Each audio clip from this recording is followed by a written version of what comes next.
अगर आपका जो परसेप्शन है मेमोरीज़ को लेके वो ऐसा है कि मेमोरीज़ बहुत ही ज़्यादा बुरी होती हैं और उनको मतलब रिलीज़ करना बहुत मुश्किल वाली चीज़ होती है, वो ऐसा नहीं है। होपोनो के अकॉर्डिंग जो मेमोरीज़ हैं वो हमेशा रेडी टू रिलीज़ होती हैं, मतलब वो हमेशा रिलीज़ होने के लिए तैयार बैठी होती हैं। बस पहला जो एक्शन जो लेना होता है, पहला जो स्टेप लेना होता है वो हमें लेना होता है।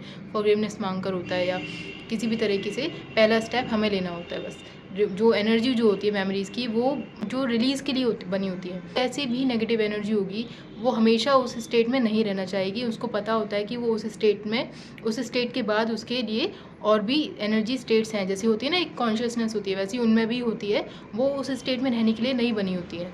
तो लेकिन क्या होता है कि जब तक हम उनको चाहेंगे नहीं कि वो रिलीज़ हों तब तक वो रिलीज़ नहीं होंगी। ठीक है ना। तो कभी भी आपको अगर लग रहा है कि मेमोरीज़ बहुत ज़िद्दी होती हैं, वो रिलीज़ नहीं होती बहुत आसानी से, तो ऐसा नहीं है।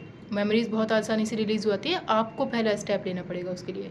और जैसे किसी भी तरह की जो नेगेटिव एनर्जी होती है उसमें भी आपने सुना होगा, वो भी कभी भी उस स्टेट में नहीं रहना चाहती है। आपको लग रहा है कि आप सफ़र कर रहे हो उस नेगेटिव एनर्जी की वजह से, जबकि वो एनर्जी भी उस स्टेट में सफ़र कर रही होती है। उसको उस स्टेट से भी फ्री होना होता है, लेकिन वो फ्री करना वो हमारे हाथों में होता है, किसी के हाथ में रहता है, सुप्रीम पावर के हाथ में होता है। तो वो चीज़ आपको ध्यान रखनी है कि कभी भी अगर आपको लगे कि मेमोरीज़ हैं बहुत स्ट्रॉन्ग है, ये वाली बहुत आसानी से रिलीज़ नहीं हो रही, नहीं ऐसा कुछ नहीं है।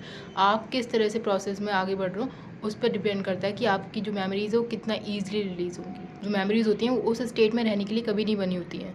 वो बस उनका क्योंकि वो उस फ्रीक्वेंसी की एनर्जी है, वो उस चीज़ के लिए बनी है, तो वो अपना काम कर रही है, लेकिन वो हमेशा रिलीज़ होने के लिए रेडी होती हैं। तो आपको बस ध्यान रखना है कि आपको फॉरगिवनेस मांग कर सच्चे मन से उसको फॉरगिव करना है और उनकी क्रिएशन की रिस्पॉन्सिबिलिटी लेनी है और आगे फिर अपना होपोनो प्रेयर करनी है, सिंपल, ताकि वो ईजिली रिलीज़ हो जाए। तो आज का पॉइंट था वो ये था कि जो मेमोरीज़ होती हैं वो ज़िद्दी कहीं से भी नहीं होती हैं। आप बहुत आसानी से किसी भी तरह की जो मेमोरीज़ होती हैं उनको रिलीज़ कर सकते हो खुद से।